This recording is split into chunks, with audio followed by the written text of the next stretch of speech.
welcome Changing Community Spaces as part of Gold Coast Open House. So Gold Coast Open House is organised by architects, very passionate architects, one of which I am, about the Gold Coast and getting our community to see what's right in front of them. Every day, all of us are in and around buildings, and it's amazing how little we notice what is in our everyday and what actually shapes us.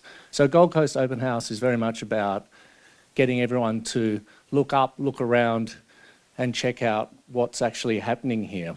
Today, we're going to be talking about changing community spaces, and my name's Joe Snell. I'm an architect. I'm a director of Studio Snell here in the Gold Coast and in Sydney. As well as being on the committee of the Gold Coast Open House, I'm also regional chair of the Australian Institute of Architects here in the Gold Coast and also the Northern Rivers, which is really exciting to be part of such a moving and growing community. And I've got a great panel here with me today. We've had a few chats in the lead up and they're all very exciting. So we have Ben here, then Helen, and then Aaron. And I've asked them to all introduce themselves, because as I've said to them, whenever I go to these panel things, someone like me sits here and reads out a CV and it's really boring.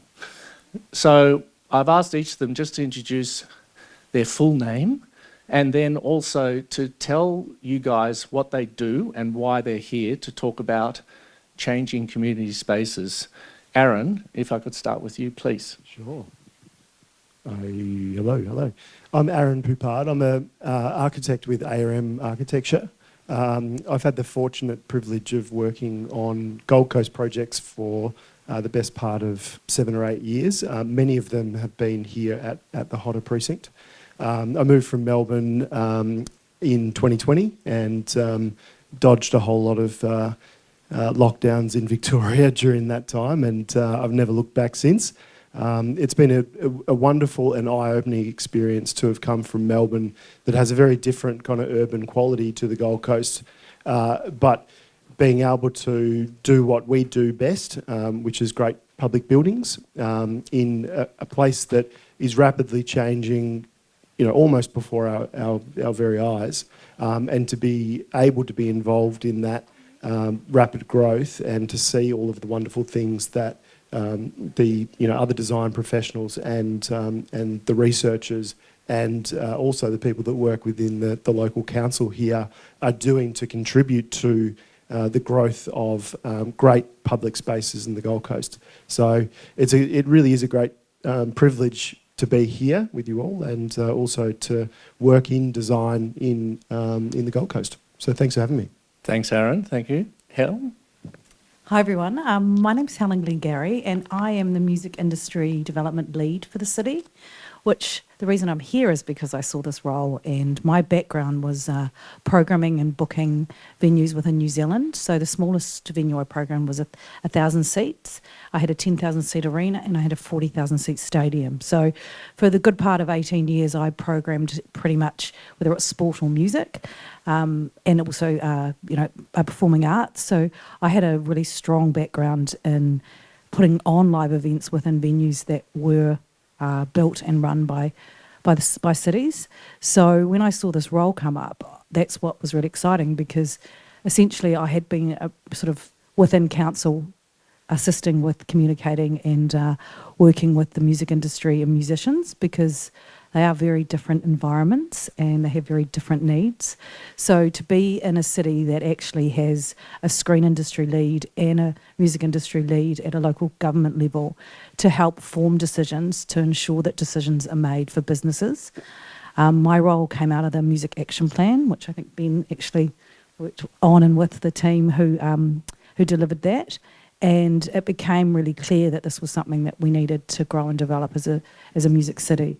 I think the other thing that I just, want to say is to create amazing talent, you have to have amazing venues and you have to see international product to know that you want to do it. So Margot Robbie was here at Actors in February, and she's a Gold Coast girl, and she talked about her first performance was pretty much in for Stepford's in Theatre One. So I guess that's the launching pad to say why our venues are really important for all levels and all stages of careers. So yeah, that's me. Thank you, Helen. Ben. Hello, my name's Ben Green. I grew up on the Gold Coast. Speaking of a Stedfords, I remember participating in a Stedfords in this art centre. I grew up in Tullabudgera Valley, and I work at Griffith University, and I research and teach there. My discipline is cultural sociology, meaning I study culture and society, and I'm part of the Griffith Centre for Social and Cultural Research. And there, recently, a focus of mine has been on the Australian live music sector, where there's a lot of change happening. And part of that is looking at built infrastructure, as well as what you'd call soft infrastructure, people and activities. And over the last 10 years, I've been able to participate in various rounds of research, including for the City of Gold Coast. There was the research that did help to inform the development of the Music Action Plan, which was a state first and possibly a national first. There was real leadership there from the Gold Coast City Council, and the development of roles in the council there. And just a few years ago, I participated in a mapping and evaluation of the Gold Coast's cultural infrastructure. And so that looked at built infrastructure, as well as other things such as transport and access and so forth, across various types of arts and cultural pursuits. And there were some really interesting findings in that. So it's been really interesting for me to see how the Gold Coast has changed in my lifetime, but especially over that last 10-year period. Thank you, Ben. All right, now that is an awesome panel. So now we're going to have a clap. How good's that? Well done. We're actually out the front trying to work out who put this panel together, and we have no idea. They've just come out of osmosis and turned up. So I'm really looking forward to this chat now. We talk about culture, and we're going to talk about the past, and then we're going to talk about what's actually happening, and then we're going to talk about the future. Speaking of culture, I was on the way here in the car, and I was driving along, minding my own business, from Broadbeach Waters to HOTA, and I saw Spider-Man. And Spider-Man was wearing the full kit, right? So the whole gear all the way up with a full mask on. You couldn't see his face because it was Spider-Man. And I'm not kidding, he was driving a red Ferrari.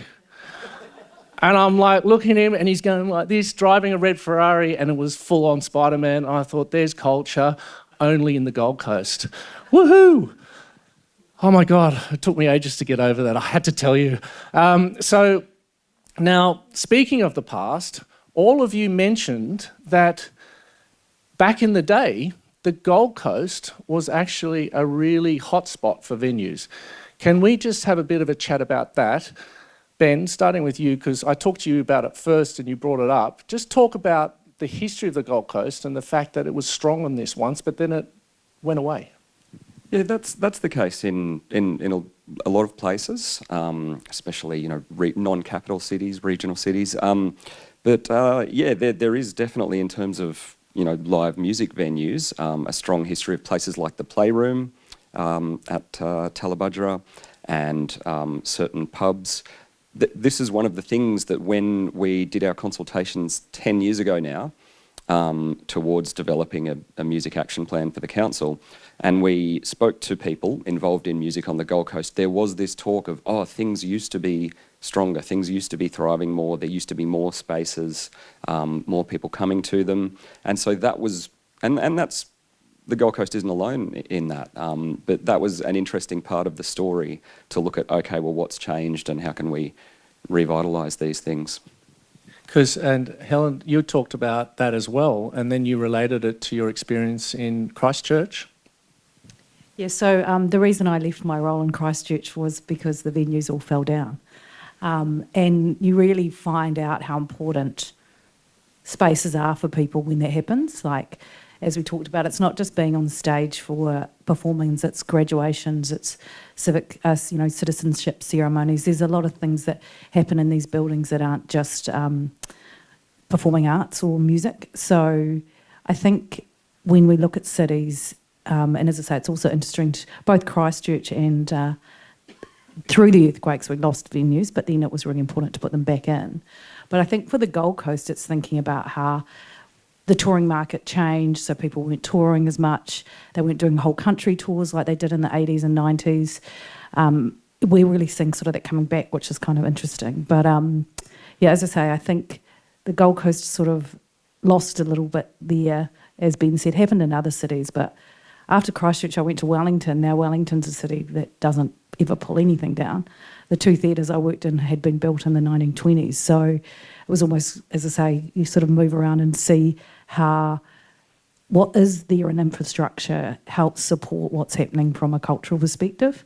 And I know that that's something that being creating an arts and culture team, which we did for the Commonwealth Games, actually came out of the amalgamation of all the different shires. And, you know, as I say, you look at Byron Bay and you look at the Brunswick Heads, there's amazing old venues that are still there.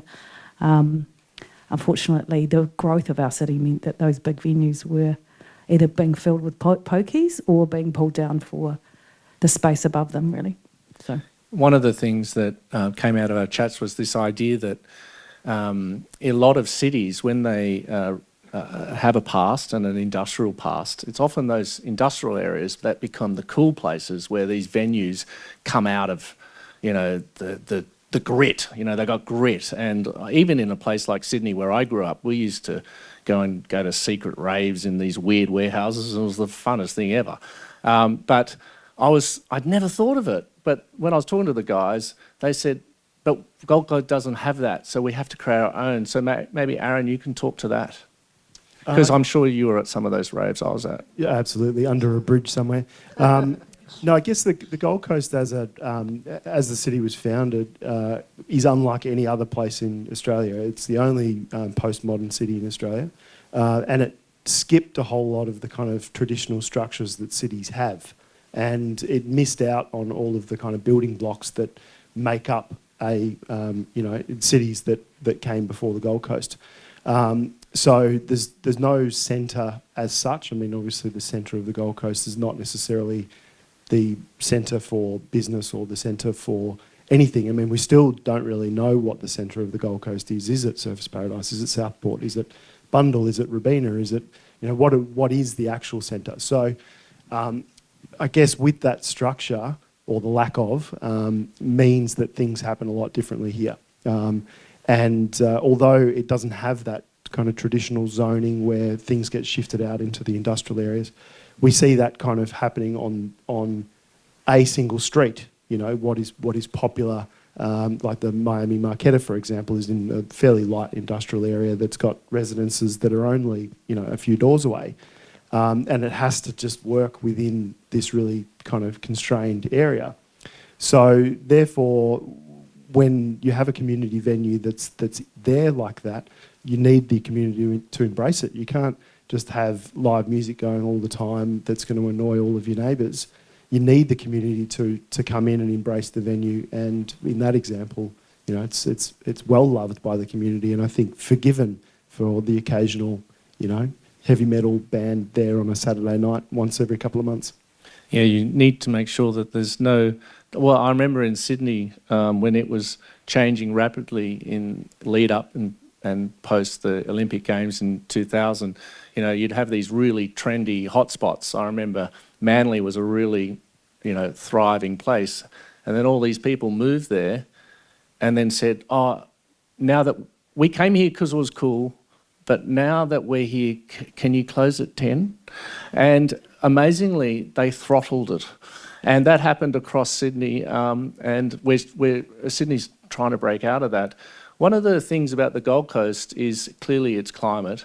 I was always impressed when I read a book about the Gold Coast, and it talked about that the Indigenous people are largely nomadic, but the least nomadic they were was here.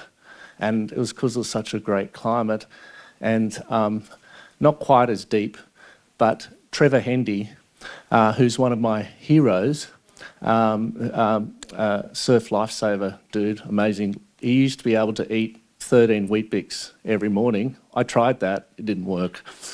I was 10. He has travelled around the whole world on coastlines, and he said he doesn't know why, but there's something about the Gold Coast that is beautifully balanced in terms of climate. So, what I wanted to know, in the past, because I know we're going to start talking about venues that we're doing now and into the future that are very much aware of our climate. In the past, was there a celebration of that climatic aspect in the venues in the past that you know of? Ben? I suppose it's still the case, and it's always been the case that some of the most popular places that people flock to and that are successful on the Gold Coast are the ones that play to those strengths. So if you think of the Coolangatta Hotel being a somewhat open frontage across the road from the beach, having the outdoor areas, or the playroom, as I mentioned, being right on the creek there, and this is.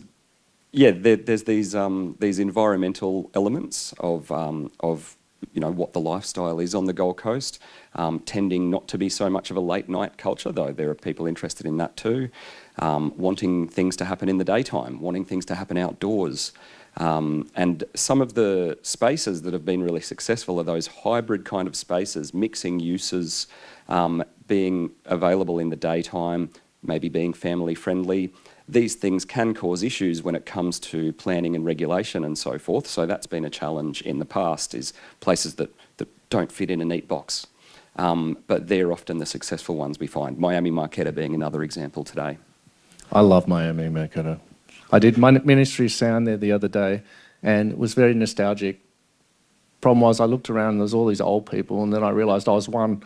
But so moving into the infrastructure and the venues that we have now, obviously HOTA has been a big deal, and then the Tugun Community Centre and a number of other venues. Helen, could you talk to about what's here now and what's been successful, maybe not so successful, and what's actually happening in the Gold Coast now? Well, yes, we've always been successful with our outdoor events. So, Experience Gold Coast do a wonderful job of putting on Blues on Broadbeach, and Groundwater's next weekend, which is the Country Festival, Bleach as well. So, I mean, there's sort of, within a government perspective, there's a lot of spaces for our artists to perform and create work, and also for us as residents to actually enjoy it. The industry is slightly challenged by us doing that because it makes it harder to sell tickets when they're here. So it's always an interesting, as I say, very delicate balance to keep, to make sure people realise the value of music and how long it actually takes. I sort of talk about people can understand easily how long it takes to become a professional sports person and to go to the Olympics and things like that. But obviously, our artists that are performing, if you think of Margaret Robbie, Amy Shark, Casey Barnes, those people have put as much time and effort into their craft. So, and that's side. But just thinking about venues and spaces within people's careers, Girl and Girl, which is a band that went to South by Southwest in Austin, they showcased, when the bands get to do that, they actually have to pay for everything themselves. Very expensive to take full bands, your manager or your gear to America.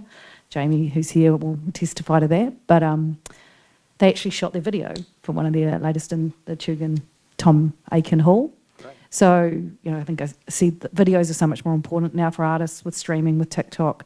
So it's actually finding spaces where they can do those sorts of things. We've also got another artist that's in the top 10 in Denmark, and he wants to do a video that he wants us to support. So it's actually thinking about our creatives can actually help sell our city, sell our venues, because someone somewhere on the other side of the world can see Tugun Hall or, HOTA. So when you say, I didn't get it. So people look, they need a venue to create the video to help their career. Is that what you meant? Yeah. Pretty much. So, wow. So you need a stage. I mean, I think the thing is when you think of screen and music, they're all stages. Just some of them have a live audience behind them and some of them don't. So it gives them the authority in a sense. Yes. Yeah. And Screen Australia doesn't give any funding for music videos. Oh. And that's probably because traditionally record labels paid for them. Now, as we know, the world's changed a lot now. Yeah, right. You need to make $4,000, you need 1.5 million streams. And if you think about how much it costs to hire a venue. So part of the remit of the Gold Coast City Council is to create stars. Well, to give people the ability to want to be a star. Okay. I believe in it. I'm not 'Cause knocking it. I think it's great. If you actually talk to any artist, they will talk about the first time that they went to see a live performance. Yeah. Whether it's Taylor from, who's just died, Foo Fighters talked about going to Queen. That's why he wanted to be a drummer. Got it. That people see that when they're little and they want to be it. And if you don't see it, you can't be it. So, Aaron? But it also should give you the opportunity to work where you want to live. Yeah. And that is a severely limiting factor. It has been in the Gold Coast for a very long time, that it hasn't been possible to sustain jobs in arts and culture on the Gold Coast. Not because the Gold Coast isn't big enough, it's definitely big enough. I mean, Alan knows from many cities in New Zealand that are tiny by comparison, but sustain really strong creative arts industries. So why shouldn't the Gold Coast be able to do that? And that is all part of it. You need to give people a stage for them to be able to learn their craft and perform it. But at the same time, it has to be able to be possible to keep it alive. It has to be able to be sustainable financially. And that's a role of council in some ways, but it's not the only role of council, and it has to be able to find ways to make it work. And I guess the variability in programming is really important to that. The more things that you can put on the stage or in the venue more often, all nights of the week, all days of the week, the better chance you'll have. And there's great venues around the country that do that successfully, but have had to. Otherwise, they don't stack up. Now, well, one of the reasons they're not stacking up is people aren't buying alcohol the same way anymore. So I know you mentioned that when we were chatting, Aaron. And maybe from an architectural point of view, how are you thinking about, because obviously you've been very involved in these places, how are you thinking about it in terms of architecture, these venues? Well, I think it's part of it goes to the experience of doing these things in a live environment. I think from an architectural perspective, that's the most important thing that you can try to do. Make it so that the building that you're going to is one and the same thing as the band that's on the stage. It's part of that experience. It's something that venues become well known, not because of individual bands that are on the stage, but because of the collective experience of the audience that sees various things on the stage. A successful venue, you might go there for one particular thing. You might, you might see a band there and then see that next week there's something else on that you know nothing about. But because you love the venue, you'll go there. So cool. And that's I think how you can really expand audiences' exposure to various art forms, and I guess get more people there more often, because it's really hard. Yeah. Ben, you talked about hybrid spaces. That's all I need to say. No, that's right. And this reminds me of, I was at Ipswich recently in a community forum talking about how to develop live music there. And someone spoke about this issue of an identity problem. Artists not naming themselves as an Ipswich band, they might call themselves a Brisbane band or something like that on their social media profiles. And I remember that exact point coming up 10 years ago in our Gold Coast studies. And so, how do you change that? Well, one of the ways is if you've got cool spaces that artists will go out of their way to film their video in, to proudly show this is our city, this is where we live, this is part of our image. That's a great part of it. That's a point of pride. And when you talked about hybrid spaces, how do they manifest? What makes a hybrid space? Because my understanding of hybrid space is it can cater for many outlets in the community. That's right. That's what we've seen. One of the things you need for, say, for any cultural scene, but say a music scene, is not just one thing by itself, not just a building with a stage in it, but you need somewhere to eat, somewhere to drink, somewhere to meet, somewhere to rehearse, and hopefully these things are near each other. But some spaces might do a number of these things together, and that's how they have a sustainable model, is that they might be an art exhibition space as well as a live performance space. They'll have comedy, they'll have food, they might have markets. So Miami Marquetta is an example of that hybrid space. Moe's Desert Clubhouse, the Dust Temple, a lot of these And a lot of these are in these sort of light industrial spaces, I guess, where you can use these buildings in these interesting ways. And these are the sort of spaces that, again, they do pose some challenges for planning, for regulation. They fall between boxes. And this is something where it seems to me that there's been conscious decision on the part of the council as a regulator to try to cut that red tape or not put roadblocks in place where these organic success stories happen, rather to help them navigate those systems. Yeah, you mentioned I saw it happen in Sydney. Every time something would sort of pop out of the culture, the police or someone would knock it down. It was like a whack-a-mole sort of concept. Oh, you can't have fun, bang. I saw Club 77, which is one of the best clubs in Sydney, and just in the Sydney Morning Herald, I was reading how they were in trouble because the line to get in was 2 abreast. Crazy.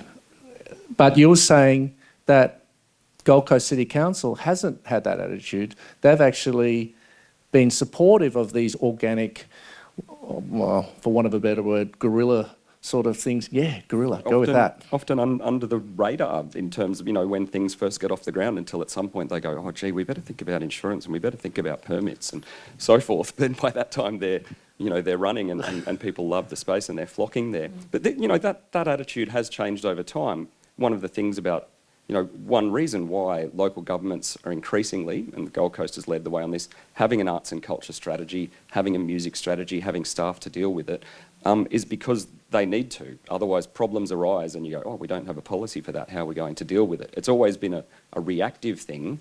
And so there's this realisation that, along with, what's the saying, roads, rates and rubbish, this is part of community infrastructure. This is part of having a city.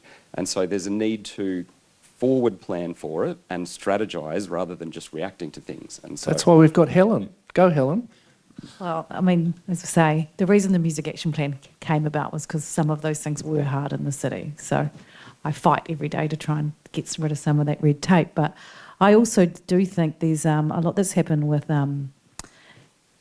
blue light discos. Some of us will probably remember those. There's a lot of risk that's not happening with letting children and teenagers enjoy music now. And I do think that does actually go into why we've got people doing things that were teenagers doing things at the moment that would prefer they didn't. There's definitely not enough for teenagers to do when it comes to music. So I do think that there's a bit of an opportunity there for us to sort of engage in that and understand it, find spaces that aren't just for our over 18s and, and look at ways that we can fund and support that activity because actually you'll find and I know Ben knows this as well, is more music venues actually make cities safer because you've got things for people to do and they're probably not drinking or doing other things as much if they're listening to a band.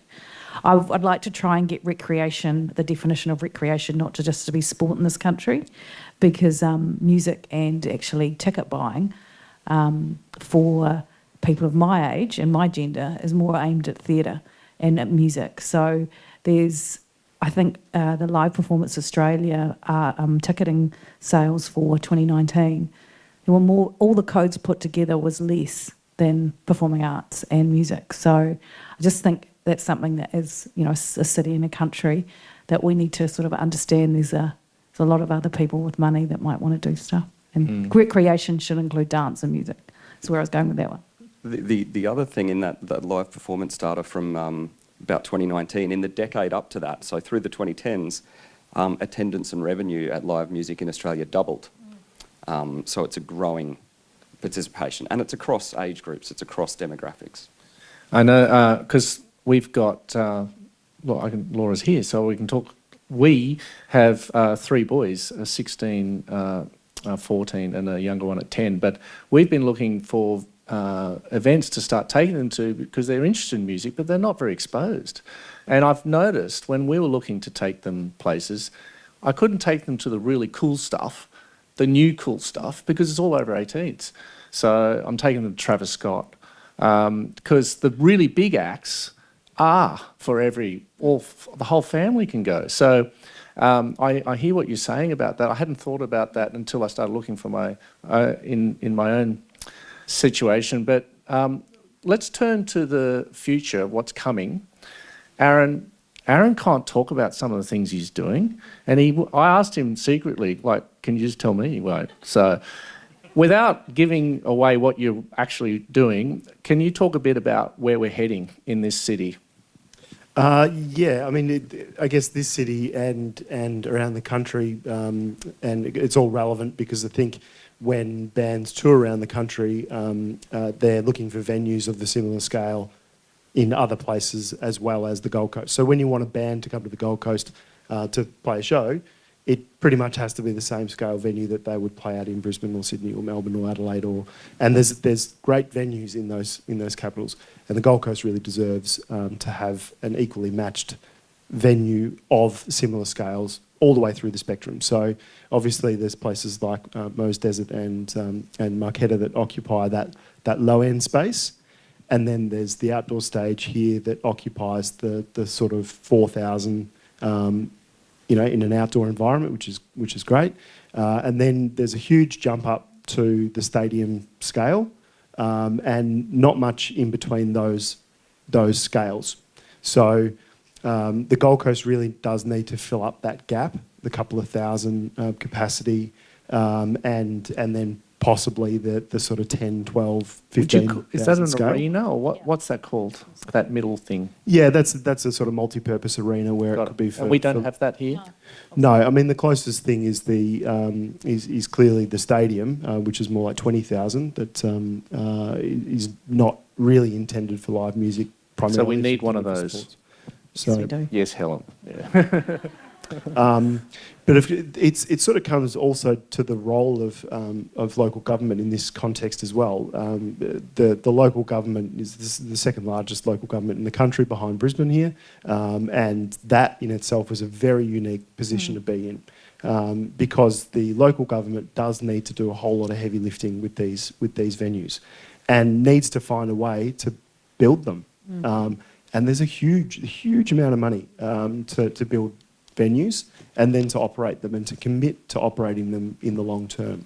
And that typically in other places has been the role of the state government to do that, which here, rightly or wrongly, doesn't exist, particularly when there's an Olympics to pay for in the next decade too. So local council does need to take a very kind of forward step with all of these venues and find a way to be able to deliver them and then be able to have an operational model that is sustainable, because clearly nobody wants a venue that's not making any money, and that's a problem. But I guess if you said, well, a library, for example, nobody's going to question that a library should exist. It's a place of knowledge. It's a place of, they're the fundamental structure to the community. Libraries are great places. If you said, well, let's stop funding the libraries, let's take away all the books, people would be outraged. But if you said that about a live music venue, people would be like, oh, well, we're not going to pay for that. They can't. Why would we pay for that? And that is fundamentally wrong, I think. We should care a lot about our live music venues. I actually have to justify that my job is a job because people think I just go to shows. So it's interesting. There is work on that, Aaron, about how we justify that culture and music is, important part of our society. Very. By the way, I'm not taking my 10-year-old to Travis Scott, just saying. It was just the older ones.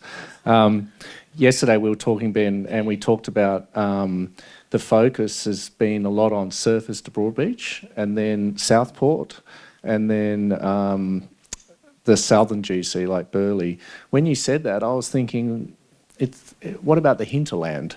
I can imagine like events out in the hinterland, in the trees and stuff, but surely we can formalise that. But is there, in terms of the future, you mentioned those three places, how is it looking in terms of our geography? Yeah, well, they emerged as hotspots, cultural hotspots, when we mapped, and so this involved, online what we call data scraping, and as well as us checking things and us consulting with people and surveying interviews and focus groups and so forth, but we came up with maps of where are cultural spaces and activities and events, all forms of culture. And yeah, there were hotspots. There was that Surfers to Broadbeach hotspot. Southport has really developed deliberately as an entertainment precinct. And yeah, Burleigh to Coolangatta, that southern part. You know, and there were some areas where there was a bit of a gap, like the northern Gold Coast. There was a weak spot there. And when we looked at these things, you can look at, okay, how are these things accessible? You know, car transport's a big one. That's a big thing when you speak to whether it's the performers or the audiences or whatever, everyone's relying on cars. And one of the issues in the past was, oh, if I've got to drive half an hour across town, I might as well be driving to Brisbane or to Byron Bay or to what have you. But that has changed. In fact, people are coming from those places to the Gold Coast increasingly. But, you know, when you look at cultural spaces and activities, they do show up in the hinterland because there are national parks and so forth. And, you know, I guess people would be familiar that the communities, hinterland communities, like where I grew up in Tullabudgera, but if you think of Mudgeeraba or other spaces, they're often quite creative communities and do have a lot going on in the arts and culture. So look, in terms of how that changes over time, I guess what I see as a change happening, an opportunity, is how the Gold Coast sits in relation to the broader region. So for musicians, say, to make a living out of music, the ones who do that are often the ones who will travel. They will move themselves around in a given week or month to as far south as Lismore, as far west as Toowoomba, as far north as the Sunshine Coast, and the Gold Coast is right in the middle of that. It's really the gateway for all of these places, and so that's really a potential that I see, is connecting the Gold Coast within that broader region. Yeah, definitely. When I looked at the Gold Coast when we were coming from Sydney, I couldn't believe how well located it was. It could really connect Byron right up through to Noosa and everywhere around. And, you know, technology's changing so much. And we were just chatting before about AI and different things. And apparently now, you know, political parties can control the weather.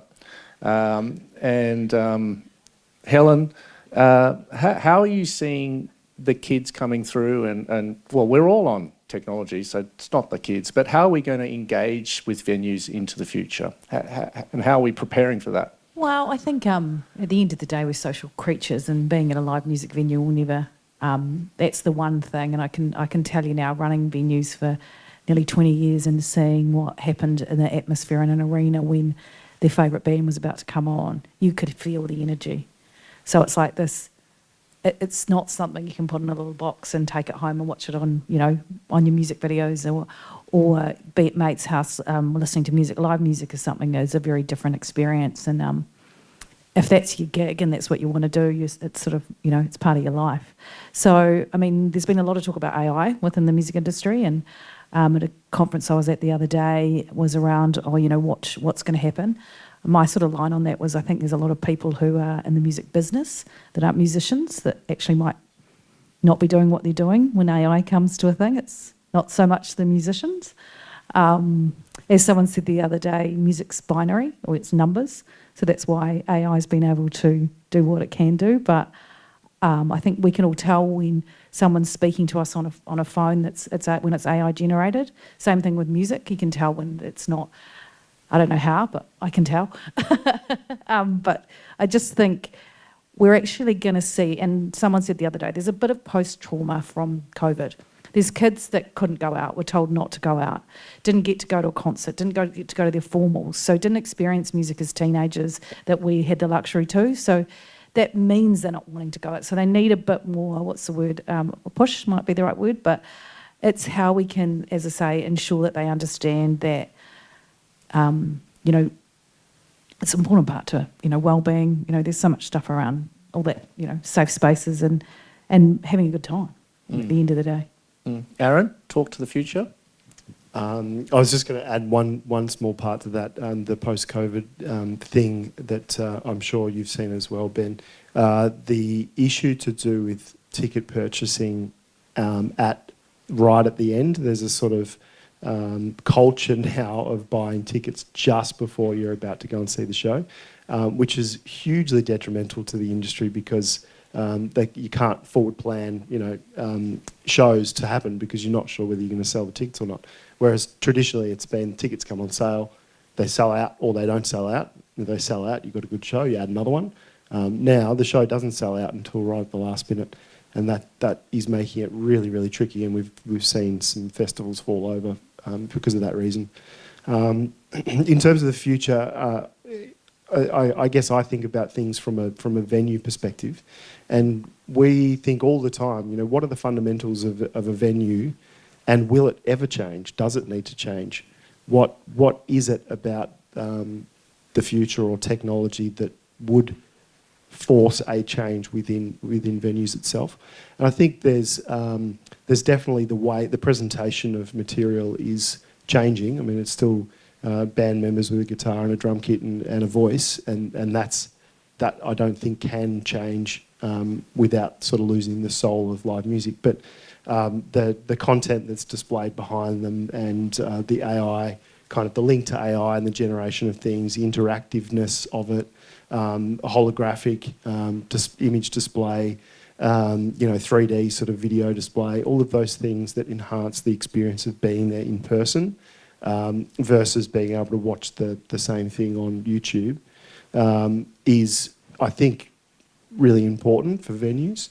But otherwise, they're still going to have all the same things. They're going to have a bar and a toilet and a entry and the ability for people to enjoy the show in a really, kind of intimate environment with other people. So I'm going to ask Ben to talk to the future, but if anyone's got any questions, think of them now. Francis? It's interesting about spaces. Yeah, that COVID was an interesting thing because that was tested. We had the online live music, online culture, and we did that and it was better than nothing. And that was kind of maybe the attitude people had. And as soon as they didn't have to do it anymore, everyone dropped it really and went back to doing things in person. So that was kind of the test case. We now have that technology, but it's not enough. It was just better than nothing. And we were glad it was there, but we go in person.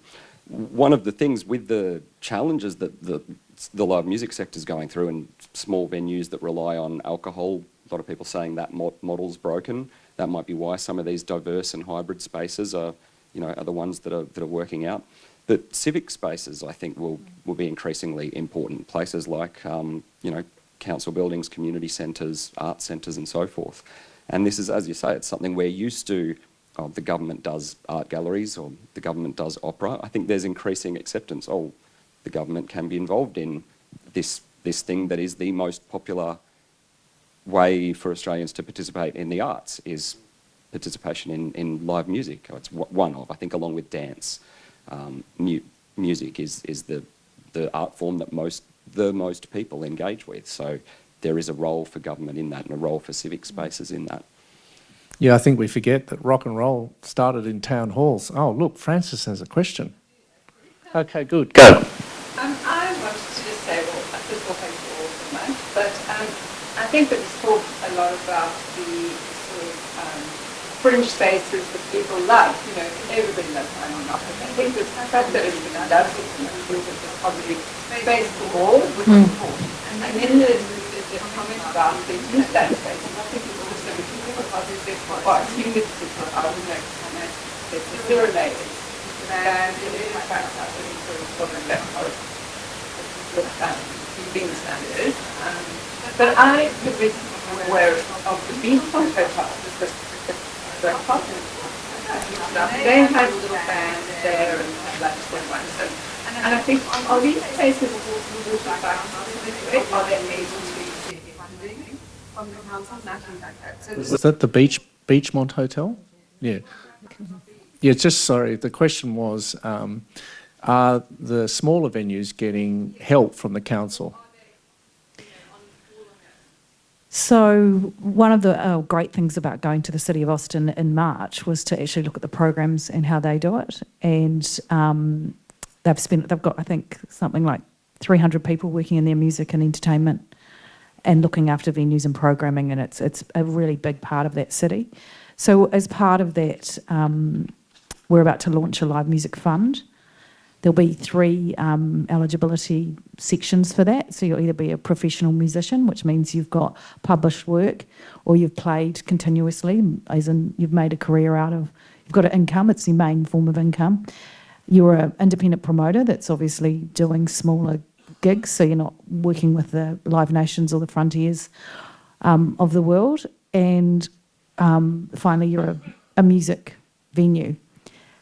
Insurance is horrendous. That's one of the biggest things that's hurting the industry, and especially small venues. So you're losing money on bars. Your insurance, some of them's gone from 10,000 to nearly 100,000. And if you're a 200 pax house, that's a big part of your income. So the work that the City of Austin did was actually to look at all those things. So they've been very accommodating and have let us replicate it. So that is something that they've got 4.5 million. I don't have that, but they had 30 million asked from their program this year, so they could only give out 4.5. What we're looking at doing when we launch this is obviously to find out what the needs of the industry are, but that they can actually put it towards insurance, artists can put it towards renting out rooms like this. So it's actually straight money. It's B2B. So instead of, like, we've got community arts programs that help, startups and organisations, but this is very much going to be a live music fund for professional musicians and music venues. So Watch this space. I didn't ask for that, Francis, but thank you. That's a good plug for what we're trying to do. No, thank you. I honestly have no idea. But so how will people find out about that? I need to launch it. It's supposed to be launched in the next couple of weeks. Oh, no, it'll be on the website. There'll be emails going out. It'll be through those things. So just keep a lookout. My role's moved from arts and culture to investment. So there's a few. That sounds serious. Excellent. Yeah. Anyway, yeah, you'll find out. It'll be out there. Any other questions? Oh, yep. Thank you. Oh, there's a microphone coming. Oh, thank you, sir. Hey, so I was just very interested in hearing what you had to say about how I grew up on the Gold Coast, but I was one of the artists that never wanted to associate with the Gold Coast.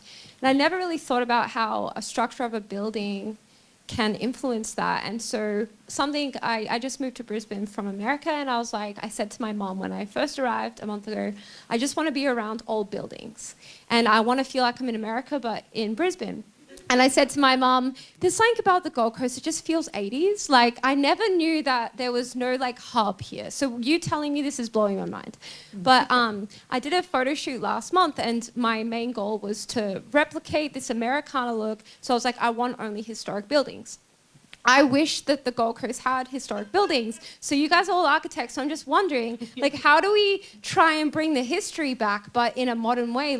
Because we're building these new buildings, but we're missing out on if I want to do a photo shoot in a really cool old building that makes it look historic, we are missing out on that whole thing, So how can we bring some history back to the Gold Coast when we were robbed of it? I can think of an example maybe of what would be the equivalent on the Gold Coast. I think of that Miami Ice sign that a lot of people actually went out of their way to try to preserve. That's kind of our version of history, I guess. Because we don't have that history of we don't have the post-industrial spaces, the warehouses, the docklands, the so forth, or the heritage buildings. That's another issue. That's architectural churn.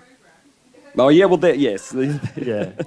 But yeah, that is one of the issues. And actually, I know this wasn't your main point, but that demographic point, obviously it's one of, if not the fastest growing city. It's classified as a regional city, but it's bigger than some capital cities. But one of the changes we've seen in the artistic community is a lot of people who have made their networks, found their education, started their careers elsewhere, coming back to the Gold Coast because of the livability and the environment and just wanting to be in the place that they want to live. And so there seems to be a critical mass of that happening. So it was interesting to hear you. Aaron, you have to speak to that before. I'm trying to hold myself back here. It's a wonderful question, and I'm sure you could answer it probably more eloquently than me. But the issue with heritage, or I guess the importance of heritage in the Gold Coast, is that it just happened at the wrong time. So most of the architecture is, you know, from the 50s and beyond. And when it went through its really rapid development was in the 80s and 90s and early 2000s. And nobody at that point cared about architecture of the 50s and 60s. They cared about the architecture of, you know, the turn of the century or you know, up to this sort of Art Deco era. And all of those buildings in places like Brisbane, and well, not all of them, because a lot of them got knocked over, but a lot of them survived. Whereas in the Gold Coast, none of that was important when it was being rapidly developed. And it is the sad truth of the Gold Coast. And now it's much more accepted that those old buildings that do have, even though they don't have the same age as the other capital cities, they still are just as important to the kind of fabric of the city. And they are intrinsically linked to the culture of the place. Even though they might be fibro shacks and full of asbestos, they're still part of the kind of essence of the place. So, unfortunately, we can't change the past, but all we can do is try to change the perception of the way we value architecture now and into the future. I wish there was more buildings that you could shoot your music videos in that were historic, but there are a couple of great ones, and as Francis points out, there's some great ones in the program too. But that's the Gold Coast. Yeah, but We might have to come up with a location guide for music videos because we've got it Definitely. for movies. yeah, and also help fund it. There you go. It's a new project. just remember as well, those buildings that you call old now or nostalgic, they were once the hottest thing in the world at that moment. They are modern architecture of their moment. And the worst thing we can do, and one of the scourges, one of the scourges of Australian architecture is this feeling, because we've got a chip on our shoulder for some bloody reason, of constantly trying to recreate what's happened in the past without the same amount of money, without the same education, without the same sophistication, without the same belief of that time. So it just ends up looking faux and fake and cheap and horrible. So what you've got to do is invest in good architecture for today and good culture for today. And guess what? We then create a Gold Coast architecture that's part of not a regional city, not a national city, but an international hotspot, which one of the most exciting things I've heard tonight is Helen is talking to Austin, Texas, because they are phenomenal in the fact that they are in Texas and they are a leading cultural institution, not in Texas, not in the US of A, but the whole bloody planet. I mean, I don't know how they did that. It is awesome, and that is the vision we must have for the Gold Coast. This has like Palm Spring vibes a little bit. My pleasure. Any other questions? Yes, sir.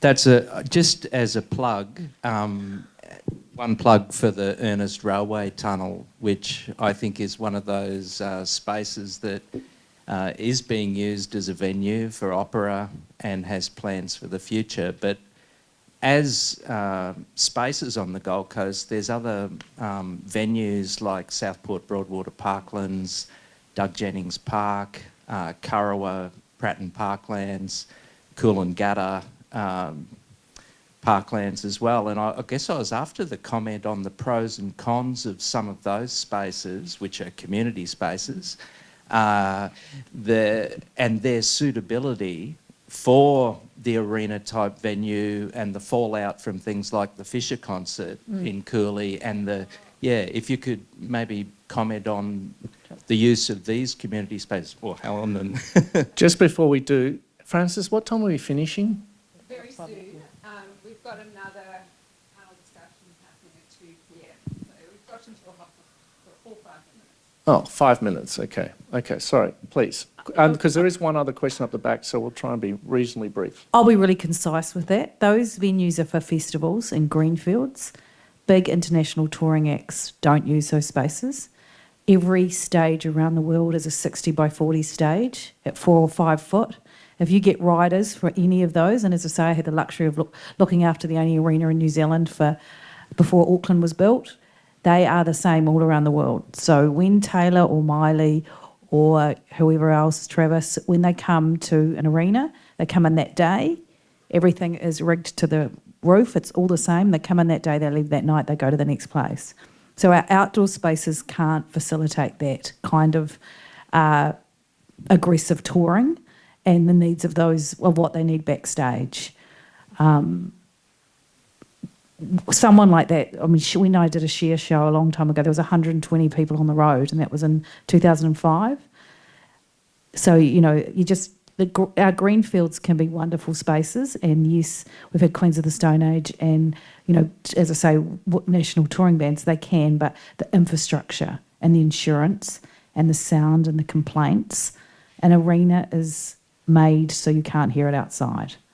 That's why people buy tickets for it, you know what I mean? So that we've got wonderful outdoor spaces, but an arena is something that is a gap that's missing there, and hopefully the Olympics will help fast track any of those things. But yeah, we've got the opportunity, because of our links to the screen industry, to actually drive a Vegas type residency, because a lot of people want to be here and stay here. So there you go, that's my little bit at the end. Austin, Vegas, fantastic. Sir. Hey guys, thank you. It's really cool to know that somebody is kind of fighting for us musicians. I'm kind of pursuing a career at the moment, and there seems to be like a big gap between getting into venues. Like, one of the biggest things I've noticed is a very big corporate vibe on the Gold Coast. So I think venues that once used to be independent are now all owned by ALH. Pubs that used to be independent and make their own rules and run their own shows are now like owned by big companies, and what I've noticed is, to play at a pub, you go through an agency and they like to control exactly what you play. They don't want any discouraging of any original work completely, because, you know, it's just safer to have small venues with pokey machines that are generating heaps of income and, yeah, no possibility of upsetting. So I think it is that thing of like keeping the independent venues alive. But then again, it's like, even to play at Mo's Desert Clubhouse or Miami Marquetta, you almost have to throw the whole event yourself. Like, you have to learn how to sell tickets or talk to other businesses. And it can just be overwhelming as someone who's mostly trying to make art. The reason that musicians get so ripped off in the industry is because there's so many people around who know how to do those things better than musicians do and don't understand the business. So that's one of the things that we're trying to do as council, as well as give you tools to understand how ticketing works and how, you know, you've got to put shows on sale are decent, you know. If Taylor Swift has to put her shows on sale a year beforehand, don't do 2 weeks. You know, you just got to, there's a whole lot of stuff around that, but yeah, no, it's a very, very difficult environment, and the reset after COVID has made it worse, because there's a lot of people who have got shareholders now that need money, and those venues are run by, I believe, the supermarkets in Australia, and that opens another can of worms. Ben, last word. All right. Just to bring in a bit of an academic concept there, but a useful one, is the ecosystem. Looking at music or looking at culture as an ecosystem, one of the things you might see in there is you need big and small places. You need arenas and you need parks. You need the stepping stones for an artist to make their career. But the other important thing about an ecosystem is what makes it healthy, what makes it resilient, is diversity. So there's, not just 2 companies running everything, but there's a number of different participants. They're doing things in different ways. They're doing arenas and parks. They're doing, there are lots of different models. That's what makes something sustainable and resilient. So that's where that ecosystem metaphor is a really useful one, I think. Last word. Do you want to say anything else? Are you finished? I was just going to say, keep at it. It's we need you, everyone needs live music and places to engage with culturally, because as you rightly point out, not everyone's going to the opera, or not everyone's going to an art gallery. There's a lot of people that engage with music, and the experience of seeing live music is one that can't be replicated in any other way. So it's really important for all of us, so keep at it. All right, thank you very much, everybody. I'd like to thank Aaron, Helen and Ben. I, for one, listening to them, chatting to them over the weekend, I'm enthused and excited for the future in the Gold Coast. I think we're in safe hands. A round of applause, please. And thanks to Gold Coast Open House and thanks to Francis for actually organising everything. Cheers. Thank you, Joe. Woohoo! Thanks for coming. So today we were talking about changing community spaces as part of Gold Coast Open House. I was the moderator of the panel. We had an amazing group of people on the panel, and we discovered a lot about the Gold Coast's past in terms of venues. We talked about what's actually happening in the Gold Coast here at HOTA and beyond. And then we talked about the future, even in terms of AI and how that's going to introduce or change to the whole concept of venues, and how we're going to expand venues right across the Gold Coast. One of the things that was really interesting that came out of it was that we need an arena. So we have the very large spaces, and then we have the small to low medium, but then we haven't got that medium space, which is what apparently they call an arena. So we need that. So let's get that done, Gold Coast. But also really interesting to see people like Helen in a leadership role in the Gold Coast City Council, which is just fantastic. And she's talking directly to Austin, Texas, who are no doubt international leaders in terms of culture, and bringing some of that knowledge to the Gold Coast. Apparently they're being very generous and helping us out because they see us as a bit of a sister city, and so they should, because the Gold Coast has the opportunity to really lead, not only regionally, not only nationally, but internationally, in my opinion. And to do that, though, we need to get the culture right, and we have a strong culture here. We just need to really embellish it and make it stronger even more, and we'll set the world on fire. It's lovely to hear. It's really cool that this exists, and it's cool that somebody is out there making some sort of decisions for the Gold Coast regarding actually planning cultural things. I think the tendency is just to hope that your population's really cool and then see what they gravitate towards, but I think that guidance is definitely handy. There were a few young people in there, probably not as many as there should be, especially, I think it's good for the people that are going to benefit to actually hear what's happening in terms of inspiration, but, it's also good just for people in the industry to connect and talk about things. So yeah, I guess aimed at people in the creative arts, and I think it's nice, like architecture tends to be on the creative side for sure, but kind of mixes the business and the financial side of things to make things happen. Artists can be a bit dreamy and never get things done.